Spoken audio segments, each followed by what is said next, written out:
Good evening students. आज से मैं आपका न्यू चैप्टर मैग्नेटिज्म में स्टार्ट कर रहा हूं, जो कि चैप्टर 5 है। Chapter 5 magnetism. इसमें सबसे पहले जो टॉपिक अभी के सिलेबस में है उसमें हमें पढ़ना है कि करंट कैरिंग लूप जो है, मान लो ये करंट कैरिंग लूप है, तो ये एक बार मैग्नेट की तरह कैसे बिहेव करता है, ठीक है। और उसकी हमें मैग्नेटिक डाइपोल मोमेंट निकालनी है। ये टॉपिक है हमारा कि current loop as bar magnet and its magnetic dipole moment.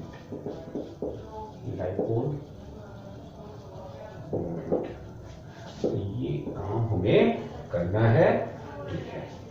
तो सबसे पहले हम ये जानेंगे कि एक बार मैग्नेट क्या होता है। तो 8वीं क्लास से आप पढ़ते आए हो कि कोई रेक्टेंगुलर क्रॉस सेक्शन एरिया वाला या फिर सर्कुलर क्रॉस सेक्शन एरिया वाला कोई एक लोहे का रॉड जो चुंबक बना पड़ा है, ठीक है, ये बार मैग्नेट कहलाता है। एक सर्टेन लेंथ होती है इसकी, और इसमें दो पोल्स होते हैं, ये भी आप जानते हो। एक साउथ पोल कहलाता है, दूसरा नॉर्थ पोल कहलाता है। पोल्स का मतलब वो पॉइंट्स जहां पर एक बार मैग्नेट की जो अट्रैक्टिव पावर है वो मैक्सिमम होती है, ठीक है, जो कि नॉर्थ और साउथ पोल के करीब सबसे अधिक होती है। अच्छा, ये भी बता दूं, एक बार मैग्नेट के केस में जो नॉर्थ और साउथ पोल हो हैं वो बिल्कुल किनारे पर नहीं होते हैं, ठीक है। अलोंग इट्स लेंथ दोनों एज से थोड़े से इनवर्ड होते हैं, थोड़े से अंदर की तरफ होते हैं, इस तरह से कि दोनों पोल्स के बीच की जो दूरी है, जिसको कि हम मैग्नेटिक लेंथ कहते हैं, वो इसकी ज्योमेट्रिक लेंथ जो हुई उसकी 84% होती है, ठीक है। दोनों पोल्स के बीच की सेपरेशन जो कि मैग्नेटिक लेंथ कहलाती है, वो ज्योमेट्रिक लेंथ से 16% कम होती है, 84% होती है, तो थोड़े से अंदर की तरफ होते हैं। तो एक बार मैग्नेट की कहानी सबसे पहले हम समझेंगे और फिर उसके बाद एक करंट कैरिंग लूप को हम कंपेयर करेंगे कि वो कैसे बार मैग्नेट की तरह बिहेव करता है। तो एक बार मैग्नेट की विशेषता भी तुम जानते होगे कि अगर हम इसको एक धागे से अगर हैंग कर दें और फ्रीली सस्पेंड करके छोड़ दें, तो इसका नॉर्थ पोल साउथ पोल जो है अपने को, यानी कि इसकी जो मैग्नेटिक लेंथ है, ये अपने को ज्योग्राफिक नॉर्थ साउथ एक्सिस के लॉन्ग ओरिएंट कर लेती है। एक्चुअल में अर्थ की जो मैग्नेटिक नॉर्थ साउथ है उधर की ओर अलोंग कर लेती है, ओरिएंट कर लेती है। तो एक फ्रीली सस्पेंडेड बार मैग्नेट जो है अपने को नॉर्थ साउथ डायरेक्शन में, ज्योमेट्रिक नॉर्थ साउथ डायरेक्शन में ओरिएंट कर लेता है, ज्योग्राफिक नॉर्थ साउथ डायरेक्शन में।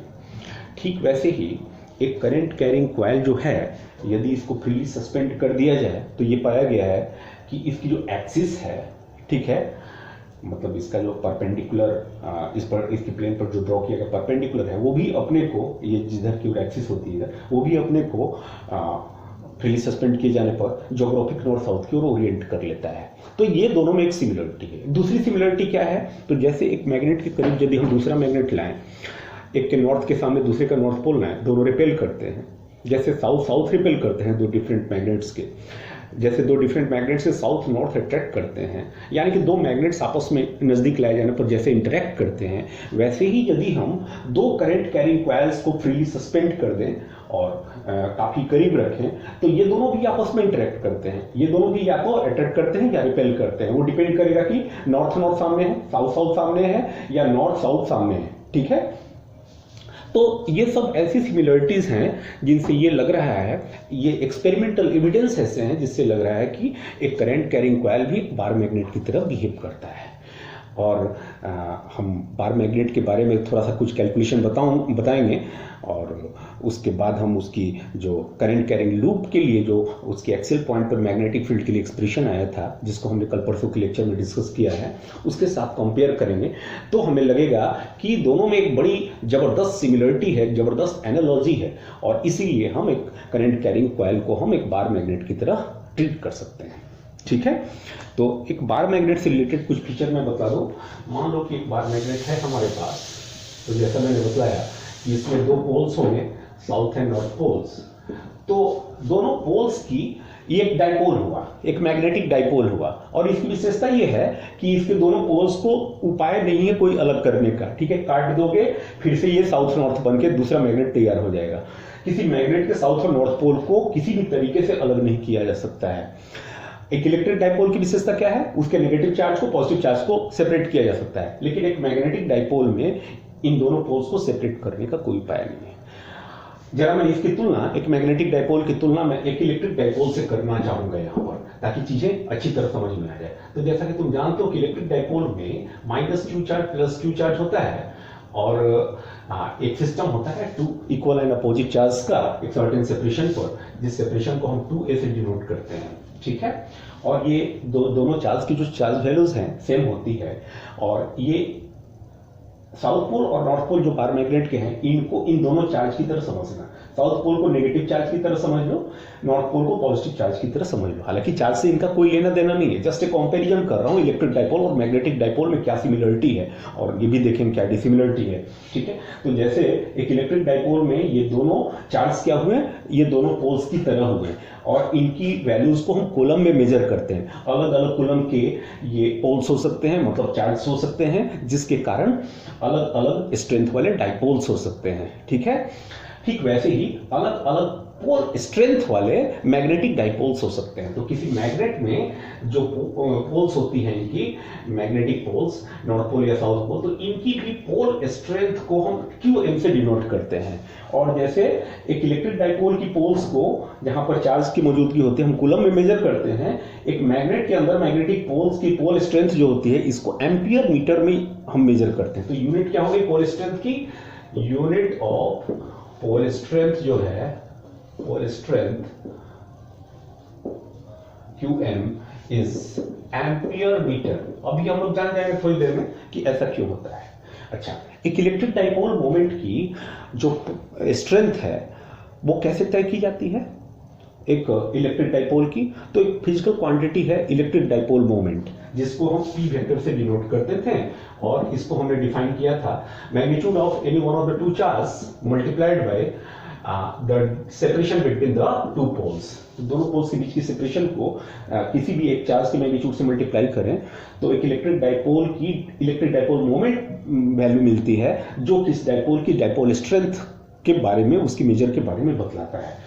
और ये एक वेक्टर क्वांटिटी है जो नेगेटिव से पॉजिटिव चार्ज की ओर ओरिएंटेड होती है। ठीक वैसे ही एक मैग्नेट के केस में, या यूं कहो मैग्नेटिक डाइपोल के केस में, उसकी जो स्ट्रेंथ है मैग्नेट की कौन बताता है? तो एक फिजिकल क्वांटिटी है जिसको हम मैग्नेटिक डाइपोल मोमेंट कहते हैं, जिसको स्मॉल m वेक्टर से या स्मॉल m वेक्टर से और म्यू वेक्टर से हम डिनोट करते हैं, जिसको मैग्नेटिक डाइपोल मोमेंट कहा जाता है। मैग्नेटिक डाइपोल मोमेंट, ठीक है। ये क्या करता है, किसी मैग्नेट की मैग्नेटिक स्ट्रेंथ को तय करता है। तो जैसे इलेक्ट्रिक डाइपोल मोमेंट को हमने डिफाइन किया कि किसी भी एक चार्ज का मैग्नीट्यूड मल्टीप्लाइड बाय दोनों चार्ज के बीच का सेपरेशन, ठीक वैसे ही एक मैग्नेट के केस में मैग्नेटिक डाइपोल मोमेंट को हम ऐसे डिफाइन करेंगे कि किसी भी एक पोल का स्ट्रेंथ QM मल्टीप्लाइड बाय दोनों पोल्स के बीच की सेपरेशन 2L कहें तो इसको मैग्नेटिक लेंथ कहा जाता है। दोनों पोल्स के बीच की दूरी जो है एक मैग्नेट में मैग्नेटिक लेंथ कहलाती है, जिसको 2L से डिनोट किया जाता है। और ये एक वेक्टर क्वांटिटी है जिसको हम साउथ से नॉर्थ की ओर लेते हैं। तो यदि हम मैग्नेटिक डाइपोल मोमेंट को डिफाइन करें तो कैसे करेंगे? तो किसी भी एक पोल की pole strength multiplied by 2L, ये बिल्कुल इलेक्ट्रिक डाइपोल मोमेंट की तरह समझना। और ये भी एक वेक्टर क्वांटिटी है जिसकी डायरेक्शन साउथ पोल से नॉर्थ पोल की ओर होती है। This is the direction of magnetic dipole moment oriented towards north pole, ठीक है। तो एक इलेक्ट्रिक डाइपोल और इलेक्ट्रिक डाइपोल मोमेंट की हमने तुलना मैग्नेटिक डाइपोल मोमेंट से की। तो मैग्नेटिक डाइपोल मोमेंट क्या बतलाता है? एक मैग्नेट की स्ट्रेंथ को बतलाता है, और इसकी वैल्यू जो है किसी भी एक पोल की पोल स्ट्रेंथ, जिसकी यूनिट एम्पियर मीटर होती है, और in product with the magnetic length ली जाती है, ठीक है। और ये वेक्टर क्वांटिटी है जिसकी डायरेक्शन साउथ पोल से नॉर्थ पोल की ओर ओरिएंटेड होती है। तो मैग्नेटिक डाइपोल मोमेंट एक बार मैग्नेट के केस में आप लोग समझ लिए। अब ठीक जैसे एक इलेक्ट्रिक डाइपोल की एक्सियल पॉइंट पर हमने इलेक्ट्रिक फील्ड की वैल्यू निकाली थी, वैसे ही एक मैग्नेट के केस में, बार मैग्नेट के केस में, इसकी ये जो एक्सिस है, इसकी एक्सिस के किसी पॉइंट पर जो कि इसके सेंटर से r मीटर की दूरी पर है, ठीक वैसे ही हम मैग्नेटिक फील्ड निकाल सकते हैं। मैं रिपीट कर दूं, एक इलेक्ट्रिक डाइपोल के केस में जैसे इसकी एक्सियल पॉइंट पर कोई पॉइंट P जो है इसके सेंटर से r मीटर की दूरी पर लाई करता था, तो जैसे हमने इलेक्ट्रिक फील्ड निकाला था, ठीक वैसे ही एक मैग्नेटिक डाइपोल या बार मैग्नेट के केस में इसके सेंटर से r मीटर की दूरी पर हम मैग्नेटिक फील्ड निकाल सकते हैं इसके एक्सियल पॉइंट पर, इसके इक्वेटोरियल पॉइंट पर भी निकाल सकते हैं। फिलहाल एक्सियल पॉइंट पर यदि फोकस करें तो जैसे इलेक्ट्रिक डाइपोल के केस में, इलेक्ट्रिक डाइपोल के लिए जो इलेक्ट्रिक फील्ड की वैल्यू आई थी वो कितनी आई थी, याद करो, एक्सियल पॉइंट पर जो इलेक्ट्रिक डाइपोल की इलेक्ट्रिक फील्ड की वैल्यू आई थी ई एक्सियल, बताओ तो कितना आया था, ये आया था आपका 1/4 pi epsilon not 2pr upon r² minus l² का होल स्क्वायर आया था।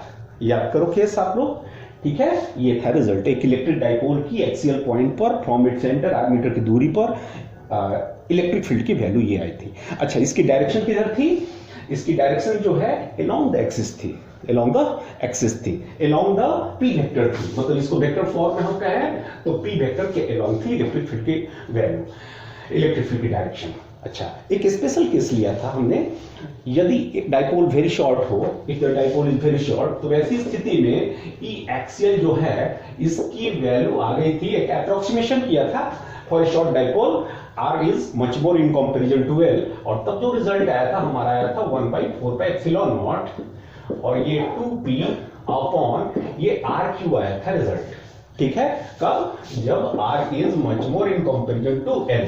ये कब ले सकते हैं, जब डाइपोल काफी छोटा हो, इसके सेंटर से जिस एक्सियल पॉइंट पर हम इलेक्ट्रिक फील्ड निकालने जा रहे हैं एक्सियल लाइन पर, यदि उसकी दूरी जो है डाइपोल की साइज की तुलना में बहुत ज्यादा हो, when r is much more in comparison to l, तो हम l को इग्नोर कर देंगे और ये r का पावर जो 2 है ये 4 हो जाएगा, एक r कट जाएगा, नीचे r³ बच जाएगा, और ये हमारा आया था। तो ये एक अप्रोक्सीमेट रिजल्ट था तब के लिए when the dipole is very short. लेकिन ये सब कुछ जो है इलेक्ट्रिक डाइपोल के केस में आ रहा है। अभी पता चलेगा कि क्यों मैं इलेक्ट्रिक डाइपोल की जिक्र कर रहा हूं।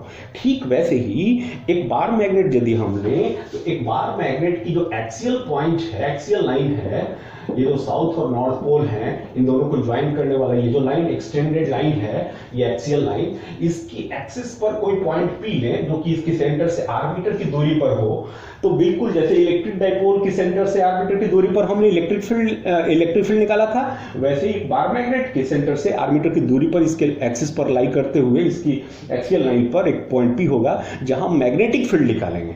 और वो काम हमें करना नहीं है, सीधे मैं रिजल्ट दे रहा हूं। तो जो मैग्नेटिक फील्ड की वैल्यू आएगी एक बार मैग्नेट की एक्सियल लाइन पर r मीटर अवे, वो इतनी आती है, उसकी वैल्यू आती है आपकी 1/4 पाई एप्सिलॉन नॉट की जगह μ0/4 पाई हो जाता है, μ0/4 पाई, और यहां पर 2p की जगह m हो जाएगा, जिस मैग्नेटिक डाइपोल मोमेंट की हमने अभी चर्चा करी है, और r एज इट इज रहेगा अपॉन r² माइनस l² का होल स्क्वायर होगा। तो देखो एक एनालॉजी है दोनों के लिए, जैसे इलेक्ट्रिक डाइपोल के एक्सियल पॉइंट पर इलेक्ट्रिक फील्ड की वैल्यू का एक्सप्रेशन, वैसे ही एक बार मैग्नेट के केस में इसके एक्सियल लाइन पर r मीटर की दूरी पर from it centre magnetic field की वैल्यू।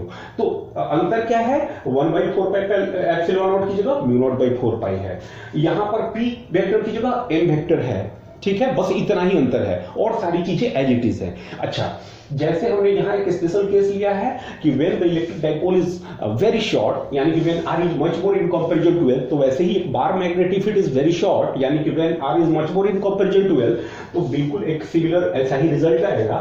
तो उस केस में जो एक्सियल पॉइंट पर एक बार मैग्नेट की जो मैग्नेटिक फील्ड की वैल्यू आएगी वो μ0/4 पाई और ये 2m अपॉन ये r³ हो जाएगा, r³ हो जाएगा। जाएगा। तो तुम देखो जैसा रिजल्ट ये इलेक्ट्रिक डाइपोल के लिए एक्सियल पॉइंट पर, वैसे ही मैग्नेटिक फील्ड के लिए, मैग्नेटिक डाइपोल मैग्नेटिक फील्ड के लिए ये एक्सप्रेशन एक्सियल पॉइंट पर, जैसा एक्सियल पॉइंट पर शॉर्ट डाइपोल के लिए ये इलेक्ट्रिक फील्ड की वैल्यू, वैसे ही मैग्नेटिक फील्ड की वैल्यू एक मैग्नेटिक डाइपोल के कारण इसके एक्सियल लाइन पर when magnetic dipole is very short, तो ये रिजल्ट, तो दोनों में एक एनालॉजी है। ठीक है, अब कहोगे कि सर इसका करंट कैरिंग लूप के रिजल्ट से क्या लेना देना है। ठीक है, याद करो कल परसों में जो लेक्चर हमने दिया था, भेजा था, उसमें एक सर्कुलर करंट कैरिंग लूप के एक्सियल पॉइंट पर जो मैग्नेटिक फील्ड के लिए हमने एक्सप्रेशन ऑब्टेन किया था वो क्या था, तो एक करंट कैरिंग लूप की, ठीक है, in case of current carrying loop, इसकी एक्सियल पॉइंट पर जो मैग्नेटिक फील्ड की एक्सप्रेशन थी वो इतनी आई थी आपकी, याद करो। तो ये बी एक्सियल जो है हमारा आया था mu naught I A square upon 2 A square plus R square का पावर 3/2, और यहां पर आर का मतलब क्या हुआ ये जो करंट कैरिंग लूप है इसके सेंटर से एक्सियल पॉइंट पर वो दूरी जहां पर हम मैग्नेटिक फील्ड निकाल रहे हैं इसके कारण, और ए का मतलब क्या है, तो a is the radius of the circular loop. तो करंट कैरिंग सर्कुलर लूप की रेडियस ए हो गई। अब एक बात बताओ, यदि रेडियस इसकी स्मॉल ए है तो इसकी पूरी एरिया, क्रॉस सेक्शन एरिया कितनी हो जाएगी, पाई ए स्क्वायर हो जाएगी। तो यदि हम इसको अपनी मर्जी से पाई से ऊपर नीचे मल्टीप्लाई कर दें, ठीक है, तो पाई इंटू ए स्क्वायर क्या हो जाएगा, ये क्रॉस सेक्शन एरिया आ जाएगी। तो इसको हम यूं भी लिख सकते हैं कि this is equal to B axial, current carrying loop की एक्सियल पॉइंट पर जो मैग्नेटिक फील्ड की वैल्यू है from the centre R metre की दूरी पर, mu naught I pi A square की जगह कैपिटल ए कर दें अपॉन, ये पाई यहां आ गया तो हम लिखेंगे 2 पाई A square plus R square का पावर 3/2। ठीक है, अच्छा अब ये बताओ कि यदि r की वैल्यू a के मुकाबले काफी ज्यादा हो, r is much more in comparison to a, यानी कि रेडियस जो है रिंग की करंट कैरिंग लूप की उसके मुकाबले वो दूरी उस पॉइंट की काफी ज्यादा हो, तो ऐसी स्थिति में क्या अप्रोक्सीमेशन कर सकते हैं, a स्क्वायर को हम 0 करते हुए और r का पावर 2 और इंटू 3/2, ये कितना हो जाएगा, 2 2 कट के r³ हो जाएगा। तो ऐसी स्थिति में हम लिख सकते हैं कि b axial is equal to mu naught I into A upon 2 pi into r³ हो जाएगा। तब उस स्पेशल केस को शो कर दीजिए when r is much more in comparison to a। ठीक है, अब एक बात बताओ, यदि इसको हम 2 से ऊपर नीचे मल्टीप्लाई कर दें तो भी कोई गलती नहीं है, ऐसा किया जा सकता है। तो ऐसी स्थिति में जो बी एक्सियल होगा एक करंट कैरिंग लूप के एक्सियल पॉइंट पर, ऐसे पॉइंट पर जो उसकी रेडियस के मुकाबले काफी दूर हो, जो मैग्नेटिक फील्ड की एक्सप्रेशन है वो म्यू नॉट इंटू 2 आई इंटू ए, आई और ए को, इन दोनों के प्रोडक्ट को मैं एक साथ कर रहा हूं कुछ कारण है, अपॉन ये 2 इंटू 2 ये क्या हो जाएगा, 4 पाई हो जाएगा, 4 पाई r³। ठीक है, अब एक काम करो, ये जो एक्सियल पॉइंट है करंट कैरिंग लूप की एक्सियल पॉइंट पर ये जो मैग्नेटिक फील्ड का एक्सप्रेशन है ये, और ये जो एक बार मैग्नेट की एक्सियल पॉइंट पर जो मैग्नेटिक फील्ड का एक्सप्रेशन है ये, इन दोनों को जरा कंपेयर करो। तो म्यू नॉट बाई 4 पाई इसमें भी है, म्यू नॉट बाई 4 पाई इसमें भी है। अच्छा, नीचे में r³ है यहां भी, और r का मतलब वही है। अच्छा, यहां पर भी 2 है, यहां भी 2 है, अंतर एक ही है, यहां पर m है। ठीक है, जिस m का मतलब बार मैग्नेट के केस में pole strength into magnetic length, QM into 2L, जिसकी यूनिट एम्पियर मीटर स्क्वायर क्यों होगी, अब तुम लोग समझ जाओगे। एक करंट कैरिंग लूप के कारण जो मैग्नेटिक फील्ड के लिए एक्सप्रेशन आया है एक्सियल पॉइंट पे वो इतना आया है, इसमें I इंटू ए जो है M की जगह पर आता है, यानी कि एक ऐसा टर्म आ रहा है करंट कैरिंग लूप के केस में मैग्नेटिक डाइपोल मोमेंट की जगह पर जो करंट और जो लूप की क्रॉस सेक्शन एरिया है दोनों के प्रोडक्ट के बराबर है। तो यदि हम एक करंट कैरिंग लूप के लिए I और A के प्रोडक्ट को हम मैग्नेटिक डाइपोल मोमेंट मान लेते हैं करंट कैरिंग लूप की, क्योंकि वो भी एक बार मैग्नेट की तरह बिहेव करता है, तो ये दोनों फॉर्मूला सिमिलर हो गए, दोनों फॉर्मूला में कोई अंतर नहीं हुआ। तो इन दोनों को कंपेयर करने पर, ठीक है, हम कह सकते हैं here here m is equal to I into a, ठीक है, that is the magnetic moment, magnetic dipole moment of current carrying loop, current carrying loop. समझ में आ रही बात? अब आई की यूनिट क्या होती है? एम्पियर, एरिया की मीटर स्क्वायर, तो एम्पियर मीटर स्क्वायर यूनिट होनी चाहिए, यानी कि एम की यूनिट एम्पियर मीटर स्क्वायर, ठीक है, इसीलिए एम की यूनिट को एम्पियर मीटर स्क्वायर कहा गया है। जब बार मैग्नेट की मैग्नेटिक डाइपोल मोमेंट के लिए एक्सप्रेशन जो आता है उसकी कंपैरिजन हम करते हैं सर्कुलर करंट कैरिंग लूप के कारण उसके एक्सियल पॉइंट पर एम की जगह जो भी टर्म्स आते हैं, तो वहां से मैग्नेटिक डाइपोल मोमेंट की यूनिट जो है एम्पियर मीटर स्क्वायर आ जाती है। और इसी वजह से जो पोल स्ट्रेंथ की यूनिट है वो एम्पियर मीटर होती है, क्योंकि जब हम पोल स्ट्रेंथ एम्पियर मीटर को जब हम मीटर से मल्टीप्लाई करेंगे तो ही एम्पियर मीटर स्क्वायर आएगा। तो चूंकि एम की यूनिट यहां से एम्पियर मीटर स्क्वायर आ गई और एम क्यूएम इंटू 12 होता है, 12 जो कि मीटर है, तो क्यूएम की यूनिट जो है यानी पोल स्ट्रेंथ की यूनिट जो है बार मैग्नेट के केस में वो एम्पियर मीटर होती है। तो आपको उम्मीद है कि एक जो दोनों चीजों में एनालॉजी है, दोनों में जो सिमिलरिटी है आपको पता चला होगा, और आपने ये पाया कि एक्सपेरिमेंटली भी जो बातें करी गई है कि एक फ्रीली सस्पेंडेड बार मैग्नेट जैसे अपनी एक्सिस को ज्योग्राफिक नॉर्थ साउथ के अलोंग ओरिएंट करता है, वैसे freely suspended current carrying coil भी अपने को ओरिएंट करता है अपनी एक्सिस को अलोंग द ज्योग्राफिक एक्सिस, ठीक है, ऑफ द अर्थ, और ज्यादा अच्छा वो ये कहना along the magnetic axis of the earth Orient करता है। दोनों में ये सिमिलरिटी हो गई। दूसरा, जैसे दो बार मैग्नेट इंटरेक्ट करते हैं वैसे दो करंट कैरिंग कॉइल नजदीक लाने पर इंटरेक्ट करते हैं। अब तो हम देख रहे हैं कि दोनों के लिए जो एक्सियल पॉइंट पर मैग्नेटिक फील्ड के लिए जो एक्सप्रेशन आ रहे हैं वो भी एक बिल्कुल सिमिलरिटी लिए हुए हैं, बस I इंटू ए को एम मानने की जरूरत है, मैग्नेटिक डाइपोल मोमेंट मानने की जरूरत है। अच्छा, यदि मान लो कि बहुत सारे टर्न्स हैं, करंट कैरिंग कॉइल के बहुत सारे टर्न्स हैं, तो बस इतना ही करना है कि I इंटू ए की जगह क्या करोगे, एन अगर टर्न्स हैं तो NIA कर देना, नेशनल इन्वेस्टिगेटिंग एजेंसी, ठीक है, NIA कर दोगे तो ये NIA पूरा टर्म क्या कहलाता है, magnetic dipole moment of A current carrying loop कहलाएगा, ठीक है। अच्छा, लगे हाथ तो एक और चीज जान लो। तो इस तरह से हम देखते हैं कि ये जो करंट कैरिंग लूप है वो पूरी तरह से एक बार मैग्नेट की तरह बिहेव करता है। इसमें और एक बार मैग्नेट में कोई बहुत ज्यादा अंतर नहीं है, दोनों में एक सिमिलरिटी है, दोनों का बिहेवियर सेम है। अब लगे हाथ तो ये भी जान लो, पहले भी पढ़ रखा होगा इलेक्ट्रोमैग्नेटिक इंडक्शन वगैरह में भी और पहले भी, यदि एक सर्कुलर लूप में करंट मान लो कि इस सेंस में फ्लो कर रहा है, ठीक है, तो ये जब नॉर्थ साउथ पोल बनेगा एक मैग्नेटिक डाइपोल मोमेंट की तरह बिहेव करेगा। तो रूल क्या है भाई, तो अभी थोड़ी देर पहले भी डिस्कस किया था, क्या करेंगे, अपने राइट हैंड थंब रूल लगा देंगे, राइट हैंड को कर्ल कर देंगे करंट के लॉन्ग, और एक्सटेंडेड थंब की डायरेक्शन जो है gives the direction of the north pole या मैग्नेटिक फील्ड, ठीक है। तो यदि करंट इस सेंस में फ्लो हो रहा है तो नॉर्थ पोल इधर बनेगा, ये फिर साउथ पोल बनेगा। यदि करंट का फ्लो इधर हो रहा है तो हम इस तरह से अपने राइट हैंड के फिंगर्स को कर्ल करेंगे, एक्सटेंडेड थंब इधर की ओर है, ये वाला फेस नॉर्थ बनेगा, इधर वाला फेस साउथ बनेगा। तो इस तरह से आप देखते हो कि करंट कैरिंग लूप पूरी तरह से बार मैग्नेट की तरह बिहेव करता है। ओके, समझ में आ गई बात? Thank you. कल अगला लेक्चर देखते हैं क्या है।